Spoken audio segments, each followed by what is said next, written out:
ये आकाशवाणी रायपुर है। छत्तीसगढ़ी समाचार बुलेटिन के संग स्मिता शर्मा के जय जोहार। भारत हा बछर 2030 तक 2 करोड़ 60 लाख हेक्टेयर बंजर भूमि ला खेती योग्य बनाए के लक्ष्य राखे हवय।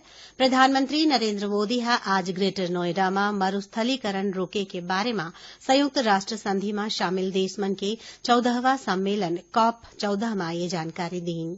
प्रधानमंत्री हा संधि में शामिल देश के नेता मन ले वैश्विक जल कार्रवाई एजेंडा बनाए के आग्रह करिन, जेखर ले जमीन ला बंजर होए ले रोके जा सके। केंद्रीय सामाजिक न्याय और अधिकारिता मंत्री थावरचंद गहलोत हा कहिन कि देश में आर्थिक मंदी जैसन कोनो स्थिति नहीं है।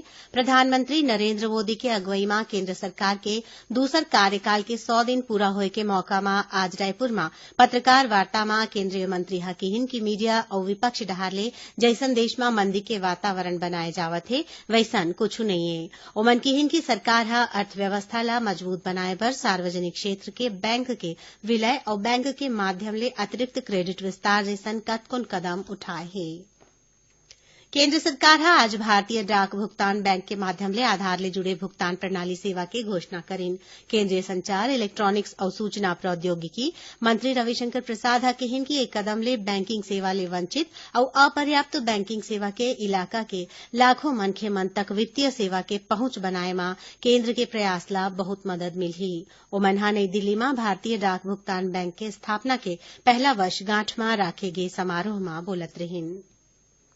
छत्तीसगढ़ के कृषि उपज, वनोपज और हैंडलूम कोसा जैसन उत्पाद ला अंतर्राष्ट्रीय और राष्ट्रीय स्तर प्रोत्साहन और विक्रय ला बढ़ावा देवर अवैया 20 ले 22 सितंबर तक राजधानी रायपुर में अंतर्राष्ट्रीय क्रेता विक्रेता मन के सम्मेलन आयोजित करे जाही, जेकर शुरुआत मुख्यमंत्री भूपेश बघेल हा करही। कृषि मंत्री रविन्द्र चौबे हा आज रायपुर में एक ठन पत्रकार वार्ता में बताइन कि सरकार डहर ले जैविक खेती ला बढ़ावा देवर राज्य के 5 ठन जिला दंतेवाड़ा, बस्तर, नारायणपुर, बीजापुर और गरियाबंद पूर्ण जैविक और 22 जिला के एक ठन विकास खंड ला जैविक विकास खंड घोषित करे गे हे, जेखर ले वनांचल क्षेत्र में जैविक खेती ला बढ़ावा मिलही और किसान मन हा उपरहा आय ले सकही।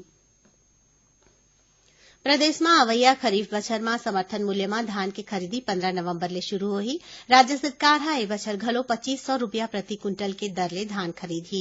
ए बछर करीबन 85 लाख मीट्रिक टन धान खरीदी के लक्ष्य राखे गे हवय। खाद्य मंत्री अमरजीत भगत के अगुवाई में काली राजधानी रायपुर में मंत्रिमंडलीय उपसमिति के बैठका में ये फैसला ले गिस।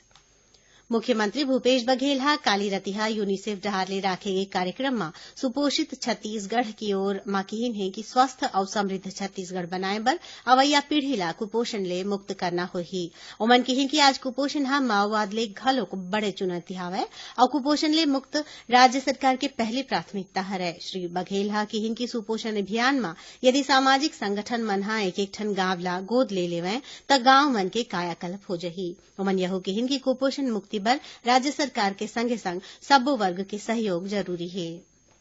छत्तीसगढ़ में डॉक्टर और मेडिकल स्टाफ के सुरक्षा बर विशेष कानून बनाए जाही। स्वास्थ्य मंत्री टीएस सिंहदेव हा एखर बर स्वास्थ्य विभाग के सचिव निहारिका बारिकला कानून के मसौदा तैयार करे बर समिति बनाए के निर्देश दीन है। ये समिति हा 1 महीना के भीतर नवा कानून के मसौदा तैयार करके शासन ला दिही, जेखर बाद एला विशेष कानून बनाए बर विधानसभा के अवैया सत्र में विधेयक पेश करे जाही। भारतीय जनता पार्टी नगरीय निकाय चुनाव समिति के बैठका आज रायपुर के भाजपा कार्यालय में होइस, जेमा नगरीय निकाय चुनाव बर करेगे वार्ड मन के परिसी मन के खिलाफ निंदा प्रस्ताव पारित करे के अलावा मतदाता सूची परीक्षण के अवधि ला बढ़ाए के मांग चुनाव आयोग ले करे जाए के फैसला ले गिस।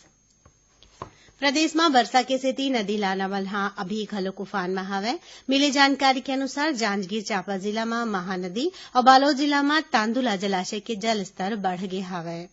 प्रदेश में आज घलो कतकोन जगह में हल्का ले मध्यम वर्षा होए के खबर है।